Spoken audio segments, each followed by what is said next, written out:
अभी बताइए, FMCG, fast moving consumer goods. दोबारा बोलो, कौन बोलेगा? दीपांशु।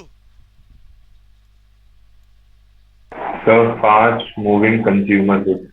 तो मॉल्स में जा रहे हैं, घर पे देख रहे हैं, कोई भी साबुन आपके घर में यूज हो रही है, उस साबुन का नाम क्या है, कौन सी कंपनी की है, उसके ऊपर नीचे प्रिंट होता है कौन सी कंपनी की है। टीवी में आप लोगों ने कभी एडवर्टाइजमेंट पर ज्यादा ध्यान नहीं दिया कि भाई सीरियल देख रहे हैं, बस सीरियल का काम खत्म हो छुट्टी।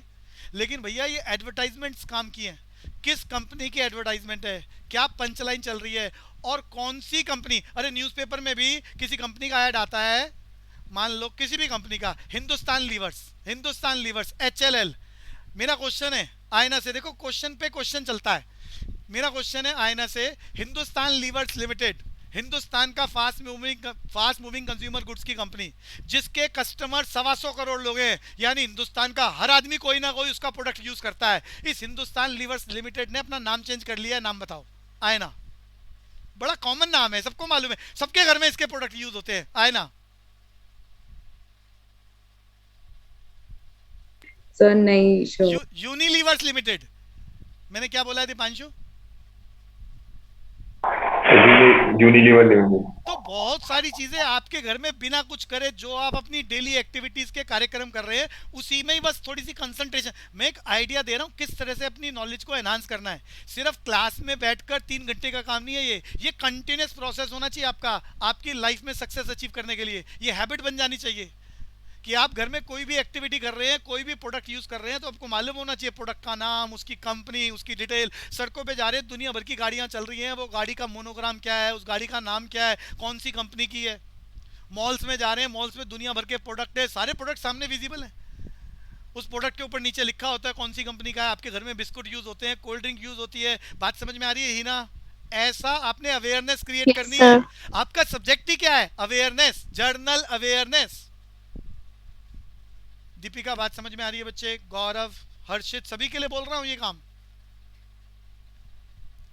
तो न्यूज चैनल्स हो गए, अब न्यूज चैनल कौन सा आ रहा है, उसका मालिक कौन है, पंचलाइन, ब्रांड में। अच्छा, जो न्यूज पेपर में किसी, अब यूनिलीवर्स लिमिटेड है, अरे यूनिलीवर्स लिमिटेड का पुराना नाम आईना बताना, अभी बताया क्या? Hindustan Unilever limited. Hindustan levers limited, जी। H L L. इसके इतने सारे फास्ट मूविंग तो consumer H goods U L है ना? एच है। U L H, Hindustan Unilever limited है ना? अब नया नाम हो गया ये, नया, अब तूने गूगल में चेक कर लिया है? Deepanshu, no sir. अब इसको यूनिलीवर्स बोलते हैं, यूनिलीवर नाम इसका चेंज हो गया, पहले एच एल एल बोलते थे। H L L, Hindustan levers limited पुराना। तो मैं कह रहा था, जब ये कंपनी, अच्छा, ओके। अब ये कंपनी एडवर्टाइजमेंट करती है ना, तो न्यूज़पेपर में 100-100 करोड़ रुपए की डील कर लेती है एडवर्टाइजमेंट के नाम से, कि 5 सालों तक ये न्यूज़पेपर डेली मेरी एडवर्टाइजमेंट करेगा। तो वो कौन सी कंपनी को ठेका दे रखा है एडवर्टाइजमेंट का? एडवर्टाइजमेंट ग्रुप्स याद करने हैं कि किस कंपनी ने किसको ब्रांड एम्बेसडर बना रखा है। अरे ब्रांड एम्बेसडर समझते हो, आए ना, ब्रांड एम्बेसडर जैसे।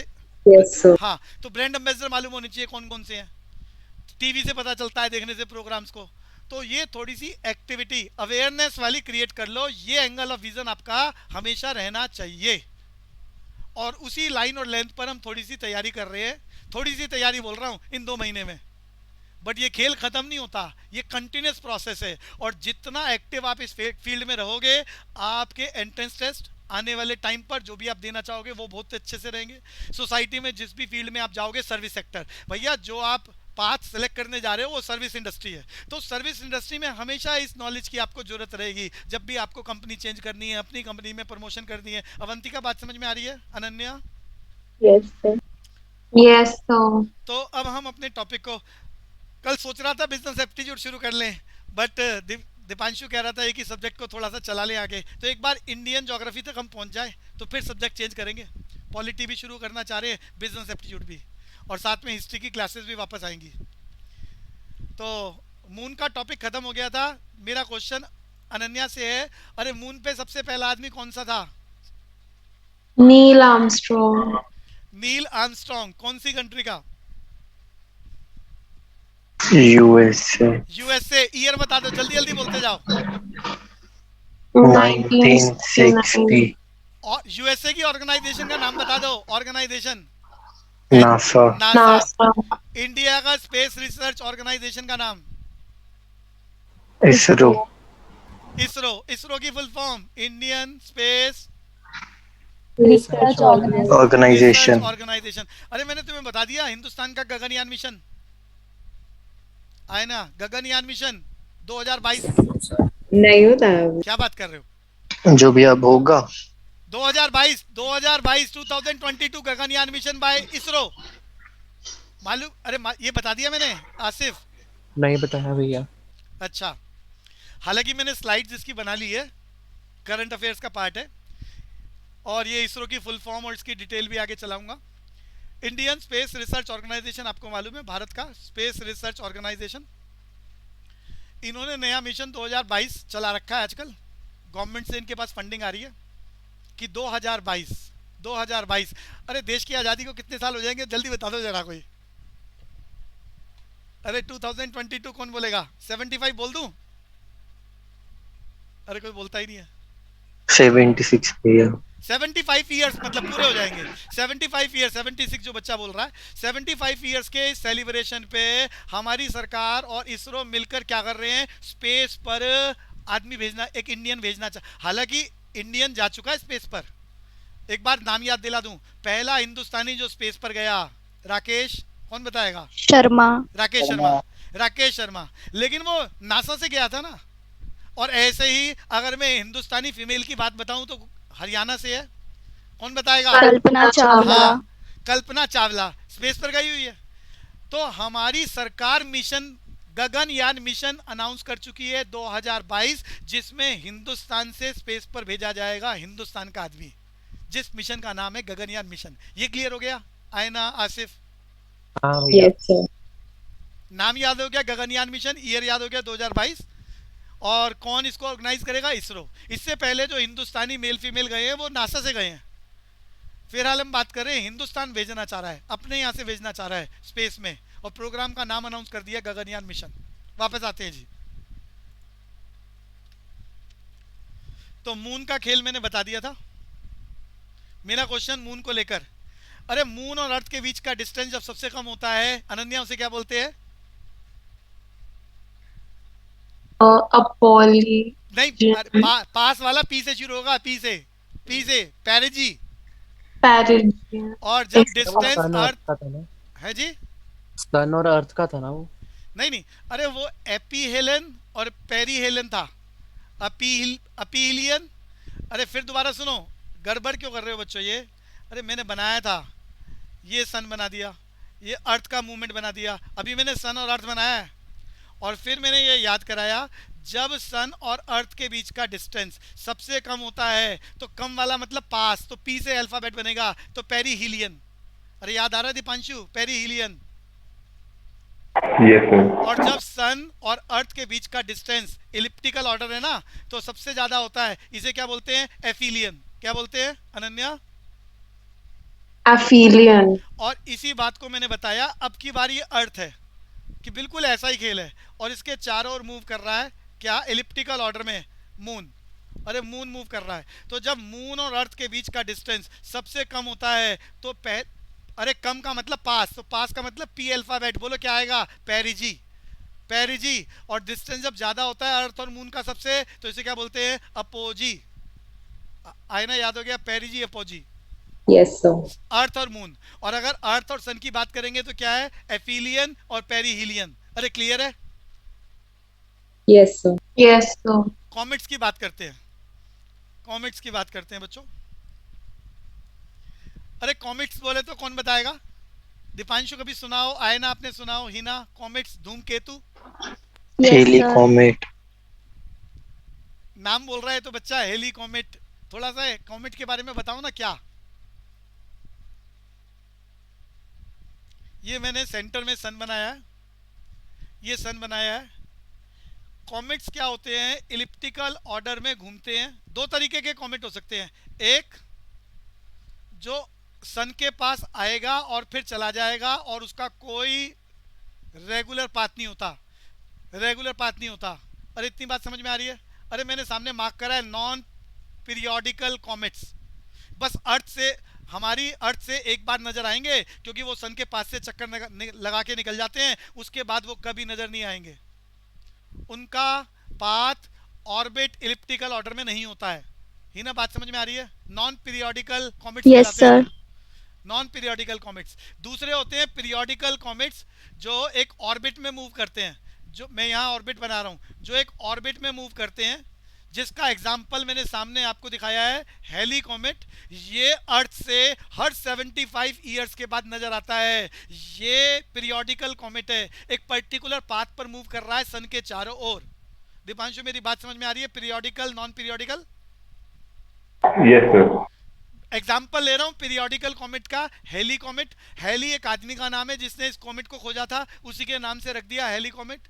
ये हेली कॉमेट हमारी अर्थ के यानी हमारे सन के नज़दीक जब आता है, जब हमें अर्थ से नज़र आता है, तो ये घटना 76 साल में 76 ईयर्स में एक बार घटती है। ये हमें पिछली बार कब नज़र आया था? मैंने मार्क करा है, आपके पेपर में ईयर नहीं आएगा, 1986 में नज़र आया था। और अब 76 ईयर बाद ये दोबारा कब दिखाई देगा? 2062 आए ना? क्लियर हो रहा है? Halley comet periodical comet. Yes, sir.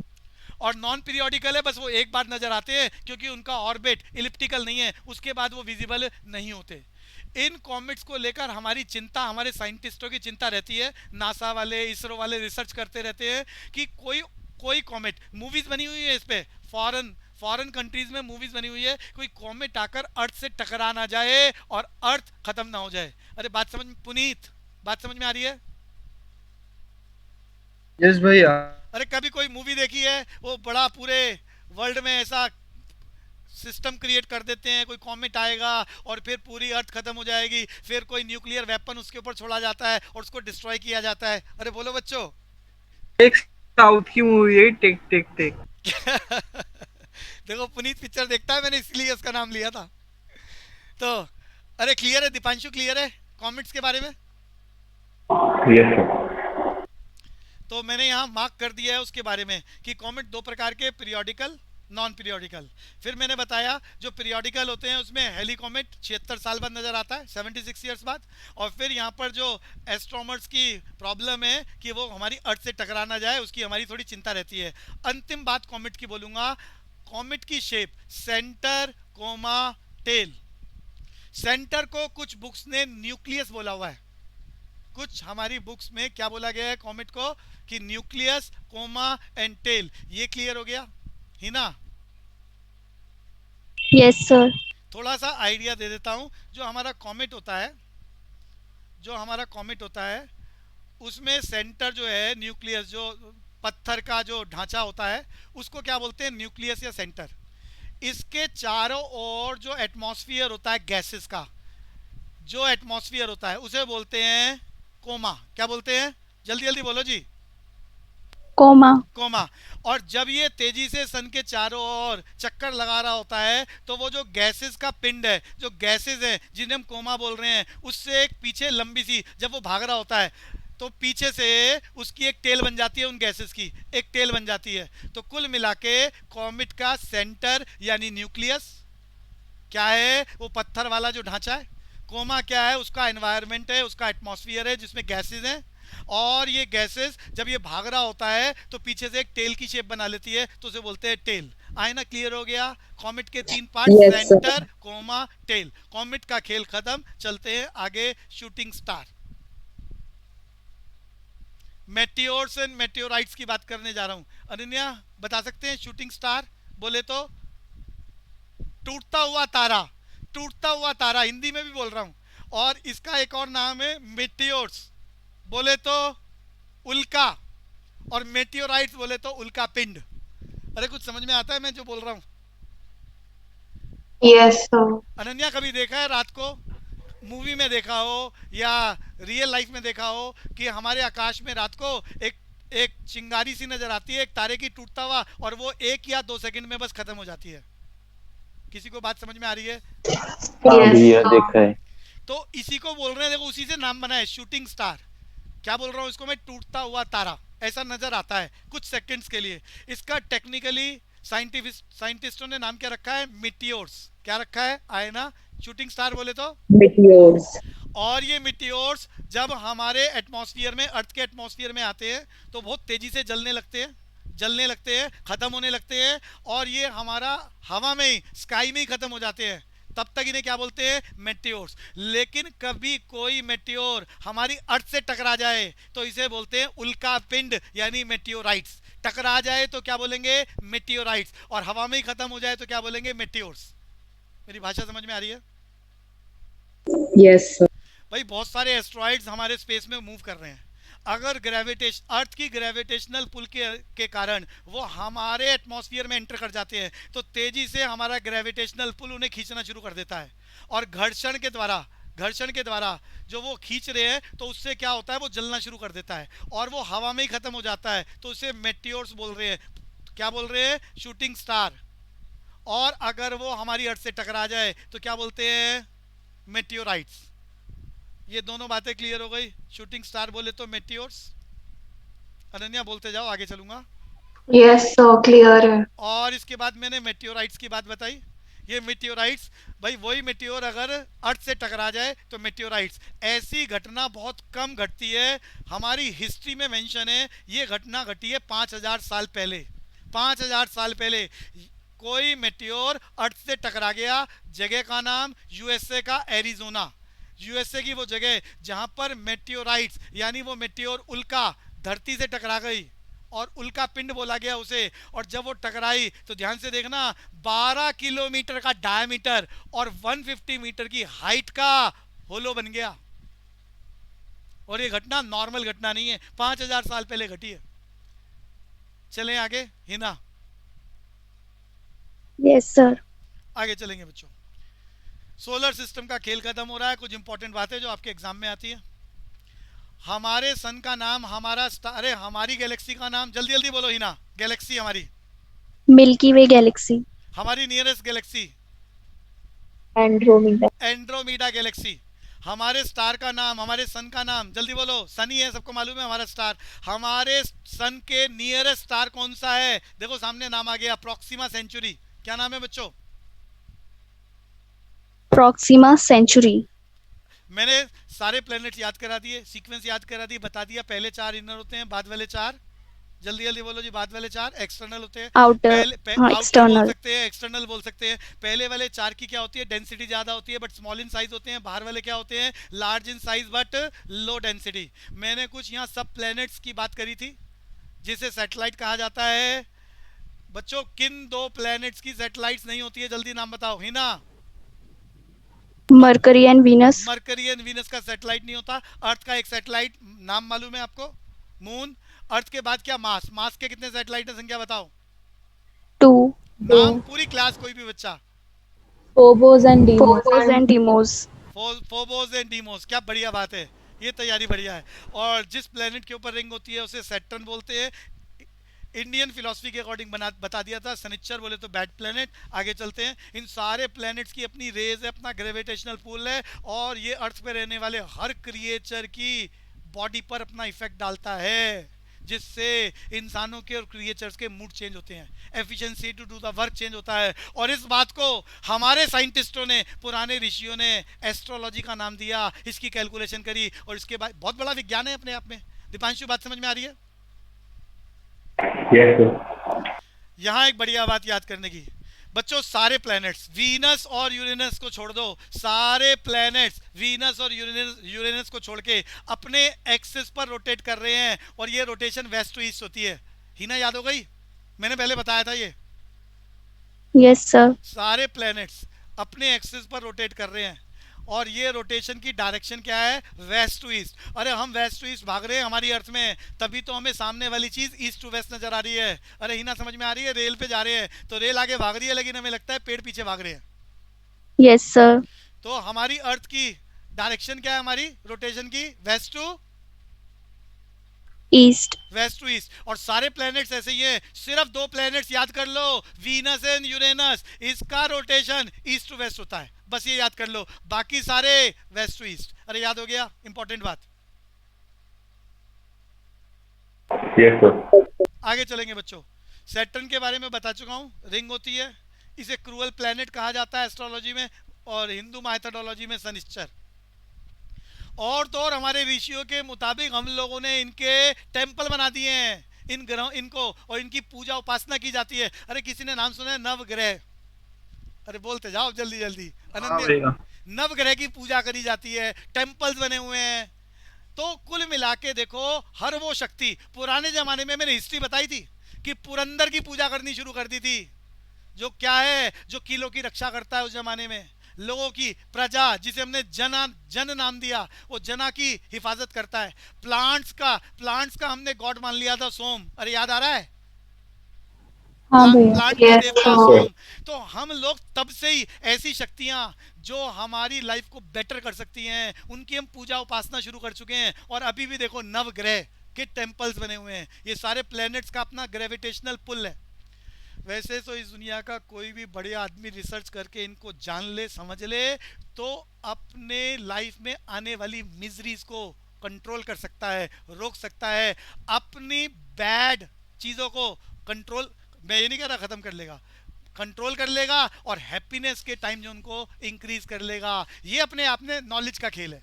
जिसके पास जितनी नॉलेज, वो उसका फ़ायदा अपने और दूसरों को दे सकता है। अरे चलूँ आगे। Yes, sir. वीनस याद कर लो, Venus is the brightest object.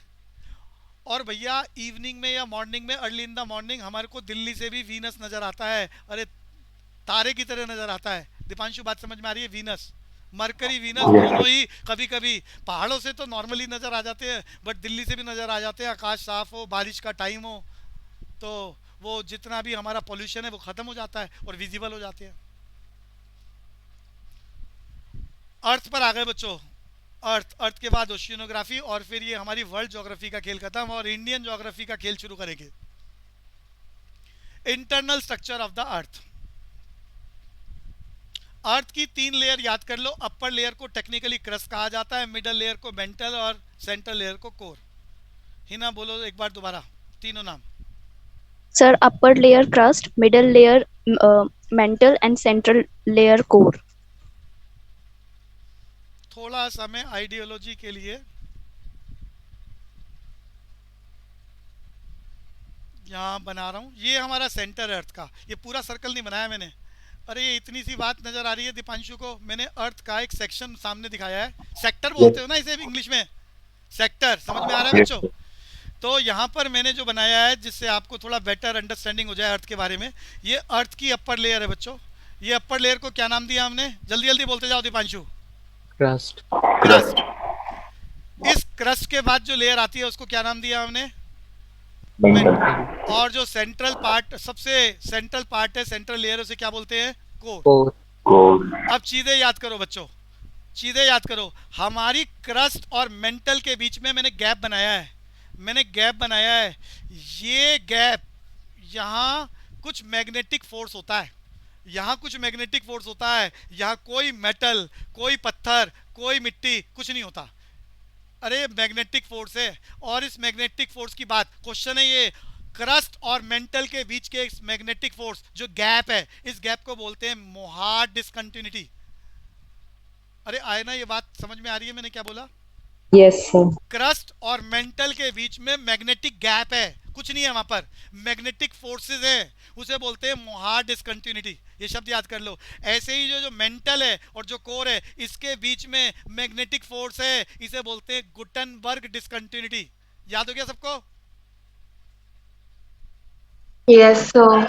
भैया ध्यान से सुनना, मोहार्ड डिसकंटिन्यूटी या गुटनबर्ग डिसकंटिन्यूटी में कहीं कुछ मूवमेंट होती है, जिसको कहा जाता है सबडक्शन या tectonics.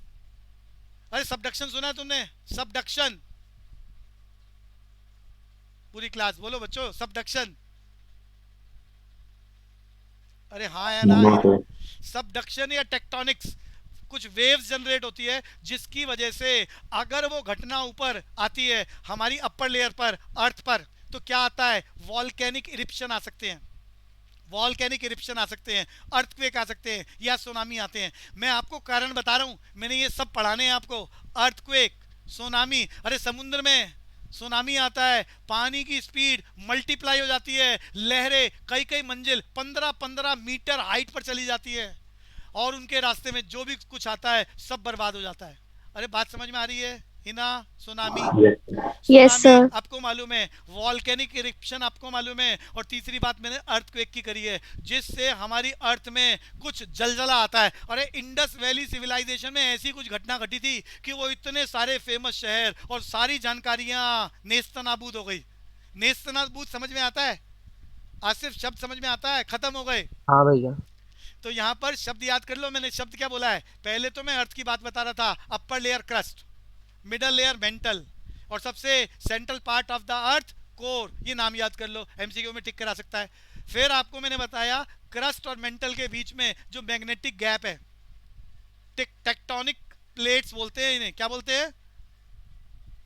Tectonic plate. Tectonic plates, यहाँ पर कुछ हलचल हो जाए, इसका कारण कभी समझ नहीं आया कि किस वजह से होती है घटनाएं। कुछ यहाँ कुछ हड़कंप मच जाए तो उस प्रोसेस को बोलते हैं सबडक्शन।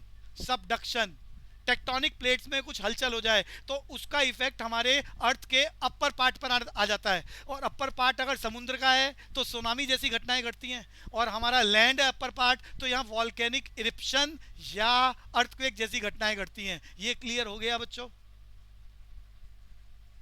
Yes, sir. आगे चलेंगे जी।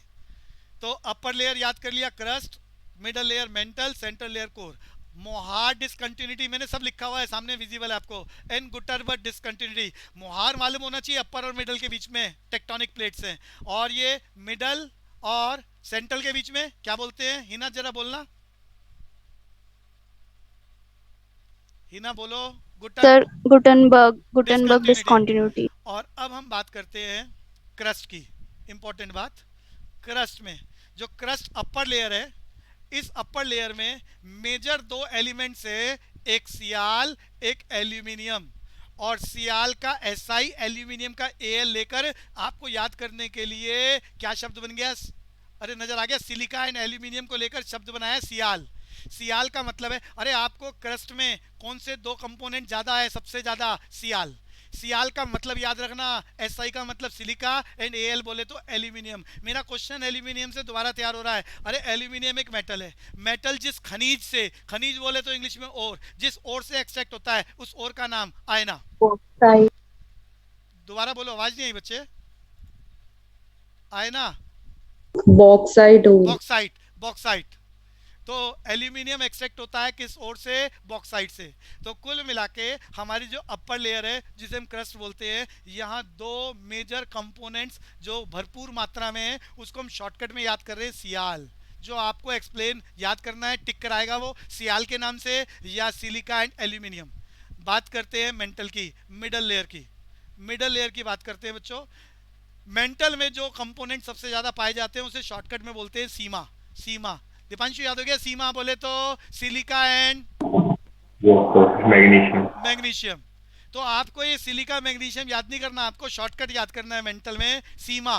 सीमा बोले तो सिलिका एंड मैग्नीशियम। और आखिरी बात कर रहा हूं मैं कोर की। कोर में सबसे ज्यादा जो कंपोनेंट्स हैं उनको शॉर्टकट में बोलते हैं नाइफ। यहाँ में फुल फॉर्म अच्छा लिख दिया मैंने। फुल फॉर्म Ni का मतलब निकिल और Fe का मतलब फेरस। तो नाइफ बोले तो निकिल एंड फेरस। आए ना, याद हो गया? सियाल, सीमा, नाइफ। सियाल, सीमा, नाइफ। अब यहाँ मैं फेरस को लेके कुछ बातें बता रहा हूँ। हमारी अर्थ के सेंटर में फेरस, लोहा बहुत ज्यादा है। बहुत सारे साइंटिस्टों का मानना है इसी की वजह से हमारी अर्थ पे magnetic force north pole south pole काम करता है। अरे मैग्नेटिक फोर्सेस समझ में आ रही है आपको? North pole south pole, Yes, sir. उसका कारण हमारे साइंटिस्ट सोच रहे हैं कि ये इसका कारण क्या है? हमारे सेंटर में फेरस सबसे ज्यादा है। अरे क्लियर है बच्चों? Yes, sir. आगे चलेंगे, वॉल्केनिक एरप्शन की बात करेंगे।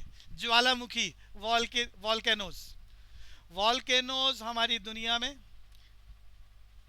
पहले टर्म्स बता देता हूं। अरे आपको मालूम है dormant volcano? Dormant volcano, Yes, sir. Active volcano. Hindustan में एक ऐसा वॉल्केनो है जो अब पुराने जमाने में था। कोई बता सकता है कहां पर? डॉर्मेट वॉल्केनो कहां पर? पूरी क्लास क्वेश्चन, बढ़िया क्वेश्चन है ये। अंडमान एंड निकोबार आइलैंड्स में से एक आइलैंड का नाम है बैरन आइलैंड। नाम बताओ दीपांशु, मैंने क्या बोला है? तो बहरन आइलैंड। बैरन आइलैंड। किसी जमाने में ये एक्टिव आइलैंड था, एक्टिव वॉल्केनो था। अब ये क्या है? अब यहाँ पर वॉल्केनिक इरिप्शन खत्म हो चुकी है। देखो मैंने यहाँ लिखा है वॉल्केनो 3 प्रकार के होते हैं, active volcano, dormant volcano, extinct volcano. पहले यही याद कर लो, वॉल्केनो ज्वालामुखी 3 प्रकार के, एक्टिव जो जिनमें से लावा अभी भी, अरे लावा समझते हो ना बच्चों, हिना लावा, Yes, sir. लावा, गैसेस, एशेस, वो सारे के सारे वॉल्केनो से निकल रहे होते हैं और अभी भी निकल रहे हैं, उसे बोलते हैं एक्टिव वॉल्केनो। ऐसा वॉल्केनो जहां से at present lava, gases, acid नहीं निकल रहे, लेकिन कभी भी चालू हो जाता है, वो कभी भी चालू हो जाता है, तो उसे बोलते हैं डॉर्मेंट वॉल्केनो। इसे बोलते हैं सोए हुए ज्वालामुखी, कभी भी जग जाते हैं और वो अपने लावा, गैसेस, एशिस को निकालना शुरू कर देते हैं। एक्सटिंक्ट वॉल्केनो वो हैं जो किसी जमाने में पास्ट में एक्टिव थे, अब वो जिंदगी में कभी एक्टिव नहीं होने वाले। अरे बात समझ में आ गई? उसे बोलते हैं एक्सटिंक्ट वॉल्केनो। दीपांशु इतनी बात याद हुई? Yes sir. मैंने सारे सामने लिखे हैं मीनिंग वाइज। अब ये एक्सटिंक्ट वॉल्केनो का एग्जांपल हिंदुस्तान में ये इंपॉर्टेंट है। अंडमान एंड निकोबार में एक आइलैंड है बैरन आइलैंड, ये एक्चुअली में एक्सटिंक्ट वॉल्केनो है, एक्सटिंक्ट। अब इसमें फ्यूचर में कोई गैसेस नहीं निकलने वाली, एक्सटिंक्ट। क्लियर है बच्चे? बैरन आइलैंड याद रखना, हिंदुस्तान का एक ही एग्जाम्पल है। कहां पर है? Andaman and Nicobar. Okay sir.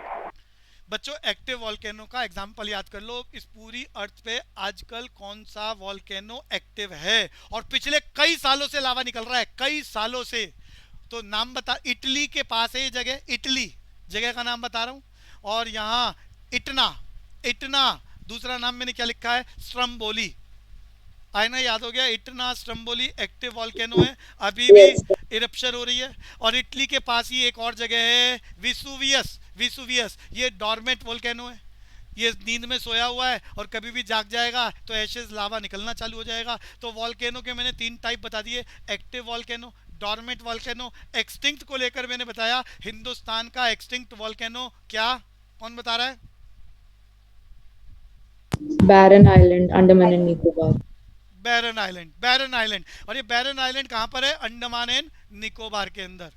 Andaman and Nicobar कहां पर है? अरे Andaman and bay of Bengal. Bay of Bengal में। एक और हमारे पास है आइलैंड जिसे लक्षद्वीप बोलते हैं। बताओ बच्चों लक्षद्वीप कहां पर है हिंदुस्तान में? Arabian Sea. अरेबियन सी में। यहाँ लक्षद्वीप को लेकर एक बात बताना चाहूंगा। लक्षद्वीप एक विशेष प्रकार के जंतुओं से बना है, उस जंतु का नाम कोरल, तो इसे कोरल आइलैंड भी बोलते हैं, याद रख लेना, ये पेपर में आया हुआ क्वेश्चन। लक्षद्वीप क्या है? Coral island. अरे आपने कभी समुद्र में देखा हो काई जम जाती है, काई? Yes, Yes, sir. sir. तो कोरल, उसी को मैं बोल रहा हूँ कोरल। और वो काई जमते एक इतना बड़ा आइलैंड बन गया, लोगों ने रहना शुरू कर दिया। तो हम लक्षद्वीप को क्या बोलते हैं? Coral island. दीपांशु याद हो गया? लक्षद्वीप। Yes sir. और ये आप सबने अभी बताया अरेबियन सी में है। वापस आते हैं जी। तो वॉल्केनो में यहाँ बताना चाह रहा था कि वॉल्केनो में टर्म्स क्या हैं। ये वॉल्केनिक माउंटेन, वॉल्केनिक वेंट, अरे वेंट के बारे में, और क्रेटर क्या होता है? अरे ही ना बता पाओगे क्या बोलूं मैं? सर बता दो। ये हमारी अर्थ है, मैं मैप बनाना चाह रहा हूँ। ये हमारी अर्थ है, इस अर्थ से लावा निकलना शुरू होता है,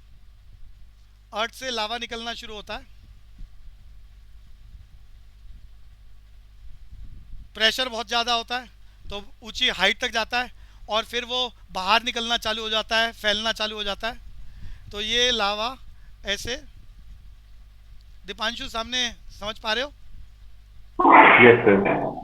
तो यहाँ पर ये जो जहाँ से लावा निकल रहा है, जो माउथ है, इसे बोलते हैं वेंट। क्या बोलते हैं बच्चों? ये मैंने मार्क करा है येलो कलर से, ये येलो कलर से जो मैंने मार्क करा है, इसे बोलते हैं वेंट। अरे ये क्लियर है बच्चे? अरे बोलते यस हैं सर। वेंट। और जो ये शेप बन गई है, ये जो पहाड़ वाली शेप बन गई है लावे से, इसे क्या बोलते हैं? Volcanic mountain. माउंटेन। और जब ये वॉल्केनो डॉर्मेट हो जाता है या एक्सटिंक्ट हो जाता है तो ऊपर जहाँ से लावा निकलता है वहाँ एक ऐसी शेप बन जाती है जहाँ से लावा निकल रहा होता है, उसमें फिर पानी वगैरह भर जाता है, झील टाइप की बन जाती है, उसे बोलते हैं क्रेटर। क्या बोलते हैं? crater, crater. तो मैंने टर्म याद करा दी। हमारी अर्थ में जहाँ से वो लावा फूटना शुरू करता है उसे टेक्निकल टर्म है, वो टिक करा सकता है, इसे क्या बोलते हैं बच्चों?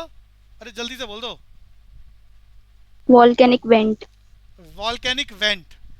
वेंट बोले तो माउथ, जहाँ से लावा निकलता है हमारी अर्थ से, और वो फिर जो शेप ले लेता है वो माउंटेन शेप है, सिंपल सी बात है। और क्रेटर जब वो डॉर्मेट हो जाता है तो वो जो सबसे अपर वाला पार्ट है, फिर वहाँ बारिश का पानी वगैरह भरता है तो उसे क्या बोलते हैं? क्रेटर। चले आगे बच्चों। अर्थक्वेक की बात कर रहे हैं, वॉल्केनो को लेकर टर्म्स डिस्कस कर ली, एक्टिव, डॉर्मेंट, एक्सटिंक्ट, बैरन आइलैंड, या इंपॉर्टेंट एग्जाम के लिए।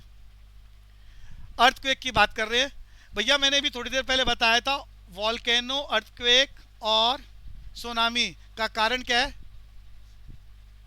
tectonic waves, tectonic subduction, plate में हलचल होती है। इस हलचल को हिंदी में हलचल जो बोल रहे हैं इसको हम बोलते हैं सबडक्शन, जिसकी वजह से अर्थ के अपर लेयर में कुछ इस तरह की प्रॉब्लम्स आती है, either in the name of volcanic eruption और अर्थक्वेक, और क्या बच्चों समुद्र में आए तो क्या? tsunami, tsunami. अर्थक्वेक की बात कर रहे हैं भैया, कुछ इंस्ट्रूमेंट्स हैं जिससे हम अर्थक्वेक को नाप सकते हैं। नाम बता दो जल्दी से, मैंने लिखा है रिक्टर स्केल, और बताओ क्या है? अरे पेपर में बोलेगा अर्थक्वेक में कितना डिस्टरबेंस हो रही है, उसको नापने के यंत्रों को क्या बोलते हैं? Richter scale. और बोलो। अरे बोलते ही नहीं हो। अरे सामने लिखा है मर्सिली स्केल। क्या बोलते हैं? Mercalli scale, Mercalli scale, Richter scale. इस पर हम जो अर्थक्वेक से जो नुकसान होता है उसके लेवल को नापते हैं और पब्लिकली अनाउंस करते हैं कि ये जो अर्थक्वेक आया इसका क्या स्केल था, 1 था। अरे मैंने लिखा हुआ है नीचे, नीचे नजर आ रहा है, zone 1, zone 2, zone 3। Yes, sir. आपको मालूम है हमारे ज्योग्राफी को बनाने वाले लोगों ने हमारी पूरे वर्ल्ड में मैपिंग कर दी है और मार्क कर दिया है, ये इलाका जोन 1 में है, पूरी अर्थ में ये जोन 2, ये जोन 3। अरे हमारी दिल्ली भी फायर ऑफ रिंग, मालूम है ये बात आपको? दिल्ली भी फायर ऑफ रिंग में आती है, yes sir, और एपी सेंटर इसका सोनीपत है। तो ये हम लोगों ने पहले से ही लाइनें बना रखी हैं, जोन 1 में अगर अर्थक्वेक आएगा तो उसकी इंटेंसिटी 5 या 5 से कम होगी और नुकसान बहुत कम होगा, ना के बराबर। जोन 2 में अर्थक्वेक आया तो यहाँ पर इंटेंसिटी, अरे इंटेंसिटी रिक्टर स्केल पर नापी जाती है और उसका मेजरमेंट स्केल पर 0 से 9 होता है। मर्सिली स्केल से अर्थक्वेक को नापा जाता है तो उसका जो स्केल है वो 0 से 12 होता है। ये याद हो गया? आए ना, 0 से 12 मर्सिली स्केल, रिक्टर स्केल Yes, 0 से 9। यहाँ पर अर्थक्वेक की इंटेंसिटी को नापा जाता है और मैंने नीचे लिखा है अगर इंटेंसिटी 5 हो तो मॉडरेट, 6 हो तो स्ट्रॉन्ग, 7 आ जाए बहुत स्ट्रॉन्ग, 8 पर जाके बहुत ज़्यादा बर्बादी आ जाती है, और 8 के बाद 9th डिजास्टरस। अरे आइडिया लगा बच्चों? Yes, sir. अर्थक्वेक में देखो यहाँ मैंने लिखा है किस वजह से घटना घटती है, रीजन सबडक्शन। और ये सबडक्शन कहाँ पर हो रहा है? वो मैग्नेटिक जो फील्ड है जिसे हम क्या बोल रहे हैं, अरे क्या नाम याद दिलाया मैंने? नाम बताओ जी। गुटनबर्गेन मोहार डिस्कंटिन्यूटी में टेक्टोनिक प्लेट में कुछ गड़बड़ होती है, हलचल होती है, जिसे सबडक्शन बोलते हैं, जिसकी वजह से घटना घटती है। और घटना घटने से जो वेव्स निकलती है, अरे नाम याद करो, वेव्स को क्या बोलते हैं? देखो सामने मैंने हाईलाइट करा है, सिस्मिक वेव्स। क्या बोलते हैं बच्चों? Seismic waves. सिस्मिक वेव्स क्या बोलते हैं? Seismic waves. Seismic waves. अब इसके बारे में कुछ टर्म्स बताऊंगा। आए ना, आपको मालूम है एपी सेंटर किसे बोलते हैं? सर जो मेन हॉटस्पॉट होता है उस चीज के लिए। हमारी अर्थ में जमीन के अंदर कहीं कोई पॉइंट जहां से सिस्मिक वेव्स निकलनी शुरू होती है, उस पॉइंट को बोला जाता है फोकस। याद करो जी, याद हो गया? जल्दी जल्दी बोलो। Yes, sir. जहां से सिस्मिक वेव्स शुरू होती हैं जमीन के अंदर सबडक्शन के कारण, उस पॉइंट को बोला जाता है फोकस। फिर ये वेव्स देखो मैंने सामने बनाई है, ये वेव्स बढ़ते बढ़ते हमारी अर्थ की अपर लेयर पर आ जाती है, और अपर लेयर के जिस पार्ट पे देखो, ये एरिया मैंने मार्क कर दिया है ब्लू कलर से, इस एरिया को बोलते हैं एपी सेंटर। क्या बोलते हैं इसे? Epicenter. अनन्या क्लियर है एपी सेंटर क्या है, फोकस क्या है टर्म? Yes, sir. और अर्थक्वेक की वेव्स को क्या बोला जाता है? Seismic waves. क्या बोलते हैं बच्चे? Seismic waves. और जो पैमाना उसको मेजरमेंट करता है कि अर्थक्वेक कितनी इंटेंसिटी का आया, नाम याद कर लो, पेपर में ऑप्शन आएगी, या तो रिक्टर स्केल या मर्सली स्केल। क्लियर है बच्चे, याद हो गया? Yes, sir. ये seismic waves further classified in 3 parts. अब इतनी डिटेल में आपको जाना नहीं है। P wave, S wave, L wave. P wave, S wave, अरे एस वेव ऐसे ऐसे, अरे सामने नजर आ रहा है आईना, ऐसे चलती है। Yes, sir. और उसके बारे में बताया है कि ये ज्यादा सबसे हल्की जो होती है सिस्मिक वेव्स में पी वेव्स। पी वेव्स इनका काम डिस्ट्रक्शन का नहीं होता, ये सारे मीडियम, अरे मीडियम समझते हैं 3 प्रकार के होते हैं, liquid, air and solid. S waves थोड़ी और ज्यादा खतरनाक होती है। एल वेव्स, अरे एल वेव पहले ऐसे जाएगी फिर ऐसे जाएगी, अरे दीपांशु समझ में आ रहा है? ये सबसे ज्यादा खतरनाक होती है एल वेव। Yes, sir. ये सिस्मिक वेव को फर्दर 3 भागों में क्लासिफाई कर दिया है, इतनी डिटेल पर जाने की जरूरत नहीं है। आप स्केल का नाम याद कर लेना, एपी सेंटर, फोकस जैसी टर्म याद कर लो। और अब हम बात करने जा रहे हैं ओशियोनोग्राफी। बहुत शॉर्ट फॉर्म में हम लोग इसका डिस्कशन करेंगे। ओशियोनोग्राफी, ये हमारा अर्थ, आईना नजर आ रहा है, अर्थ, यहां से समुद्र शुरू हो रहा है, महासागर, आईना। Yes, sir. तो यहां से देखो, टर्म देखना शुरू करो, कॉन्टिनेंटल शेल्फ क्या होता है? कॉन्टिनेंटल शेल्फ, तो यहाँ पर क्या होता है, समुद्र जहां से शुरू होता है तो लेवल बहुत हल्का सा डाउन हो जाता है, बहुत हल्का सा। दीपांशु क्लियर हो गया? बहुत हल्का सा डाउन, 1 से 3 डिग्री Yes. स्लोप। फिर कॉन्टिनेंटल स्लोप आती है, फिर कॉन्टिनेंटल स्लोप आती है, फिर वो थोड़ा सा और डाउन हो जाता है, कॉन्टिनेंटल स्लोप। फिर हाई स्लोप आती है, यहाँ बहुत तेजी से डाउन हो जाता है। ये क्लियर हुआ बच्चे? हाई स्लोप टर्म Yes, देखते sir. जाए। फिर नीचे क्या आ जाता है? प्लेन आ जाता है, समुद्र का प्लेन, समुद्र का प्लेन आ जाता है। और प्लेन आने के बाद यहाँ पर ट्रेंचेस आ जाते हैं, ट्रेंचेस आ जाते हैं। और मैंने आपको याद कराया, ये ट्रेंचेस सबसे ज्यादा डीपेस्ट कहाँ पर है? पैसिफिक ओशियन में। और जिस जगह पर ऐसा है उसे क्या बोलते हैं? Mariana Trench. Trench. ट्रेंच। तो कुल मिला के ओशियंस के लिए आपने याद कर लिया। सबसे पहले जब वो हमारी अर्थ के लेवल से डाउन होना शुरू होता है तो वो 1 से 3 डिग्री स्लोप पर रहता है पूरी अर्थ में, जहां पर भी ये महासागर हैं। तो वो उसे क्या बोलते हैं? कॉन्टिनेंटल सेल्फ, टेक्निकल लेवल है कॉन्टिनेंटल सेल्फ। फिर थोड़ी दूर के बाद इसका डाउन और ज्यादा हो जाता है, उसे क्या बोलते हैं? कॉन्टिनेंटल, क्या बोलते हैं बच्चों? Slope. स्लोप। फिर बहुत ज्यादा हाई स्लोप हो जाता है, हाई स्लोप हो जाता है, यहाँ गहराई समुद्र की बहुत ज्यादा बढ़ जाती है। उसके बाद प्लेन शुरू हो जाता है, सी प्लेन। और उसके बाद ट्रेंचेस आते हैं, अचानक बीच में से तेजी से गहराई बहुत ज्यादा बढ़ जाती है। और ये गहराई सबसे ज्यादा अर्थ में पैसिफिक ओशियन में है, उसे मेरियाना ट्रेंच बोलते हैं। ये याद करा चुका हूँ, पैसिफिक ओशियन इस दुनिया का सबसे बड़ा महासागर। और उसमें एक जगह जहां deepest point in the whole earth, मैंने याद करा दिया, मेरियाना ट्रेंच। हाइट भी याद कराई थी, 11,776 मीटर, नॉट फिट। ये हाइट पेपर में नहीं आएगी। अरे अर्थ का सबसे हाईएस्ट, अरे पीक क्या है अर्थ की? नाम बताओ जल्दी से। Mount Mount Everest. और जरा उसका मेजरमेंट बता देना नॉलेज के लिए। 4-8 meter. 48 मीटर। तो ओशियनोग्राफी की बात थोड़ा सा और डिस्कशन इसका करेंगे। अरे समुद्र का पानी खारा होता है, आए ना? हाँ sir. उसके रीजन सुन ले, उसके रीजन सुन ले। साल्ट का कंटेंट होता है सी वाटर में। अब इसमें इंपॉर्टेंट बात, हमारे जितने भी नॉर्थ पोल और साउथ पोल है, यहाँ साल्ट की क्वांटिटी बहुत कम हो जाती है। और मजे की बात, इक्वेटर पर भी साल्ट की क्वांटिटी महासागर में कम होती है।